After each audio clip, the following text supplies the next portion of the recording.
Good morning everyone, welcome to our channel.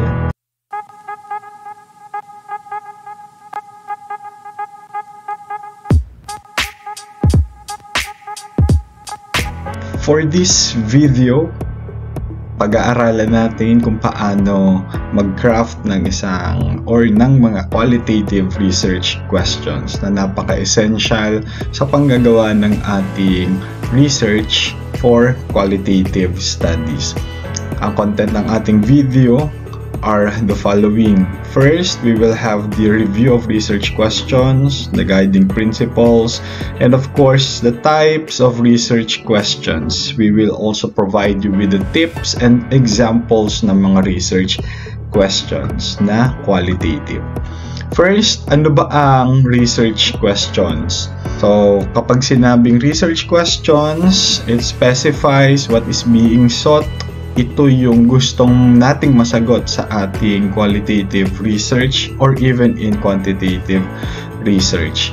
And in terms of research questions, halos ito yung heart ng ating researches sapagkat ito ang pinagbabasehan ng ating methodology.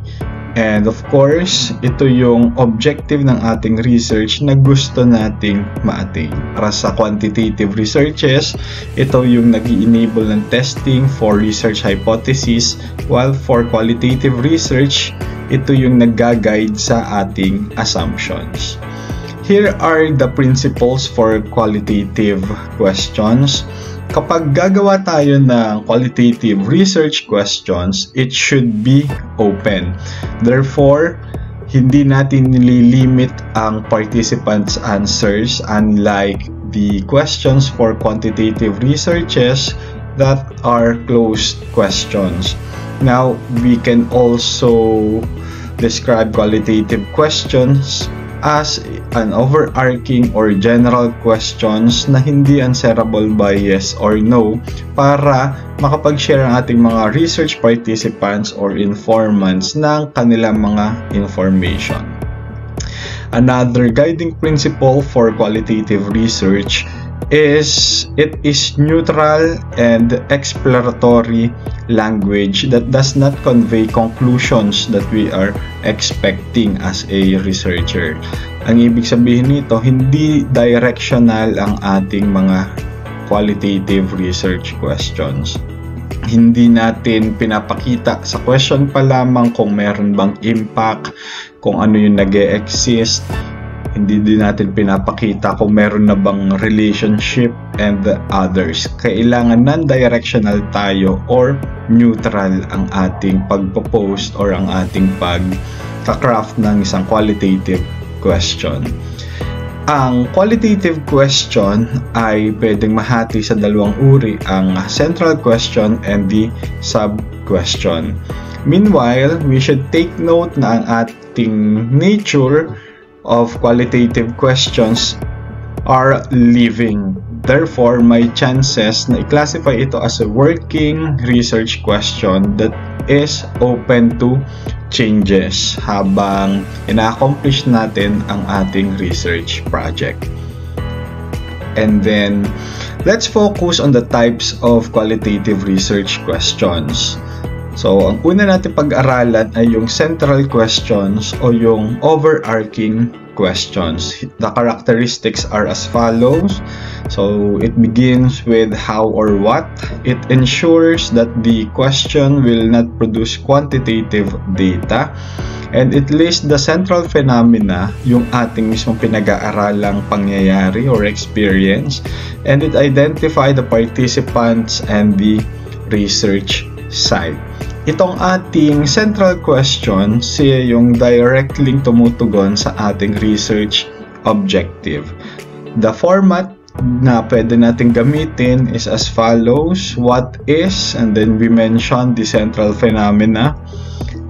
Then we mention the participants, and then we mention the research site. For example, what is the role of store managers in employee satisfaction of hourly workers at Staples?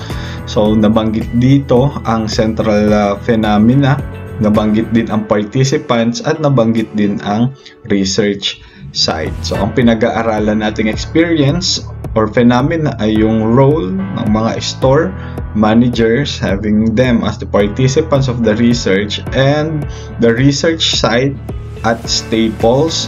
And then, kita din dito na ang ating nagiging topic ay yung employee satisfaction.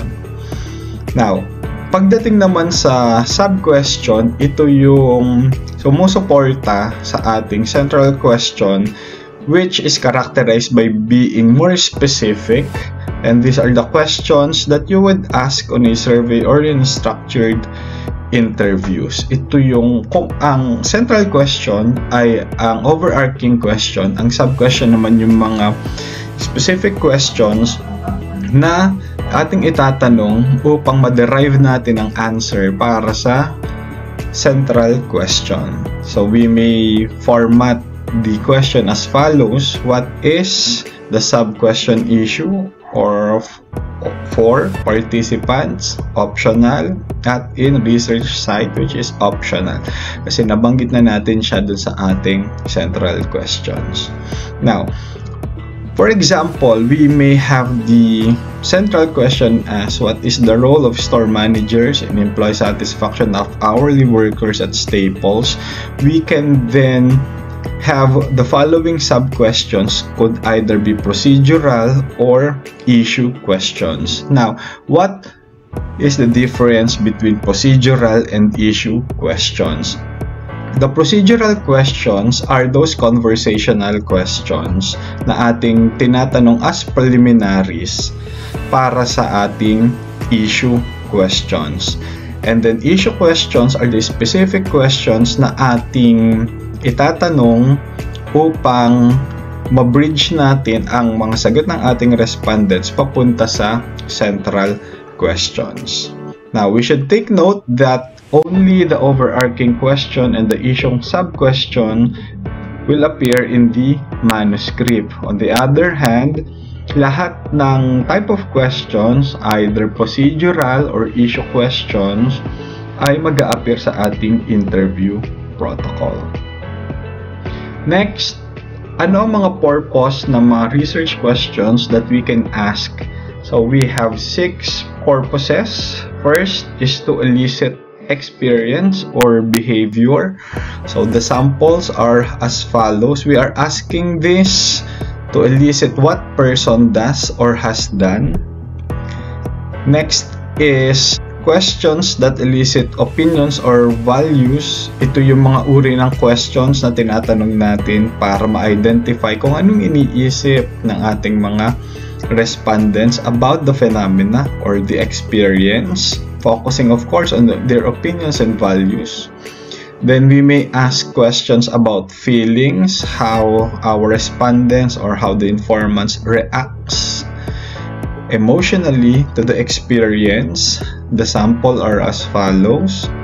Then we also have questions having the purpose to elicit knowledge. Now, if we say knowledge question, so it elicits facts or information about what the person considered as factual regarding that experience or dun sa phenomena na ating pinag-aaralan.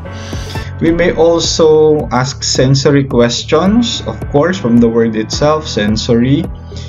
The person have to describe what and how he or she sees, hears, touches, tastes, and smells regarding the experience or the phenomena. Samples are also given. And then we have the background or demographic questions.